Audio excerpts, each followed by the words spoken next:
In this 5-minute episode, I'm talking with Certified Ethical Hacker Harkirat Mann, an Information System Security Instructor at SAIT, Southern Alberta Institute of Technology, and holds an MBA from Malout Institute of Management and Information Technology, ranked topmost college in India for the last 30 years. We met through LinkedIn and a mutual connection about a month ago. Congratulations, Harkirat, on completing your first year as an instructor at SAIT and also gaining certification as a Cisco ethical hacker. Also, to your students for recently completing their malware analysis final presentations. How is malware different to Trojan horses, viruses, worms, and ransomware? Thanks for the warm welcome. Trojans are basically malicious codes. When executed in a system, they might create a backdoor and they'll allow some unauthorized access to, hackers. Viruses and worms, they are essentially pieces of codes which, when attached with files, they can replicate themselves in the systems and they can have lateral movement, or maybe they can travel through the network. Malwares are like umbrellas who are having Trojan, viruses, and worms embedded in themselves. When any system is hit by ransomware, the user is not able to access the data. Their data is encrypted. They are then able to access the data only and only if they pay the ransom. Otherwise, the data is kept. Hopefully they get it back if they pay the ransom. Sometimes in some cases, even when the payment is made, the user can't get their data back. Yes. Also, I should say congratulations on your future transition to industry from academia. Thank you. Well, I'm really happy to hear that news. I heard it this morning. It's ironic, isn't it, that I came to you to ask you to appear in this second episode in this mini-series for teaching our future IT leaders, and you're actually advancing your career yourself by going from academia to industry. Yes, so I'm very excited and I'm very much looking forward to it. So I asked my other guests these questions, asked them to rate on a scale of 1 to 5 a number of technologies, but we had a brief chat before this recording and those aren't really appropriate in this context. So perhaps you can tell me a bit about the technologies that you do teach around malware analysis. I'm an instructor with the cybersecurity ISS program. We're more like offensive side. We start with teaching students the basics of networking, basics of programming. We cover all networking concepts, DNS, DHCP. Through open source, we teach firewalls. First semester mainly focus on creating the basics strong, because there are a lot of people who are changing careers. We have a course about penetration testing, offensive and defensive security.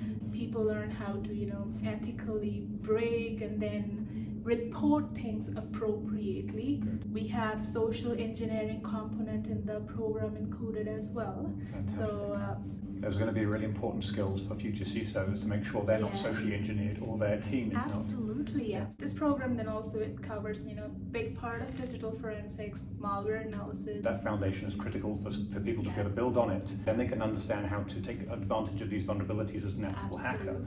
You said social engineering, but you teach them how to not be engineered, but also how to report it correctly to the authorities. You don't want them releasing this information on the internet before the person who's been found to be vulnerable has a chance to respond and patch their system. Reporting is a big part in cybersecurity, not just in social engineering. We teach people how to report appropriately. Do you look at any of the regulations around breach reporting? Absolutely, we pass appropriate knowledge on all the laws which are being followed in Canada, PCI, DSS, all laws under GRC. We're collaborated with Canadian Cybersecurity Centre. Good. It's good that students are learning about that and not just the technicalities of software and malware. In the past couple of years, it's been increasingly difficult to retain a job in IT and increasingly difficult for companies to retain skills in IT cybersecurity. To that end, people have been switching career gears into cybersecurity. I believe Hammer Talent Consultants can help your team reflect the diverse perspectives crucial to tackle the ever-changing cyber threat landscape. And their targeted outreach highlights your company brand to attract top talent. Ask Hammer to help enhance your hiring strategy today. Being a cybersecurity instructor and being paid to instruct, do you find that your students are genuinely interested in what you're instructing them? I've recently organized one workshop on advanced website exploitation. I've covered around 15 attacks. They're reaching out to me and they're letting me know that we are saving this content and we're going to reuse this. So I'm very confident when it comes to the content which I'm creating. I have And the level of engagement from your yes, students. yes. Yeah. I've been digging very deeply in terms of, industry. I've seen a lot of value in it. Good. Yes, Good. yes. That must make you pretty happy. Yes. It means you bring in good content to the students. Yeah. Yes, absolutely. And what advice do you give your students looking forwards to their first step on their career ladder?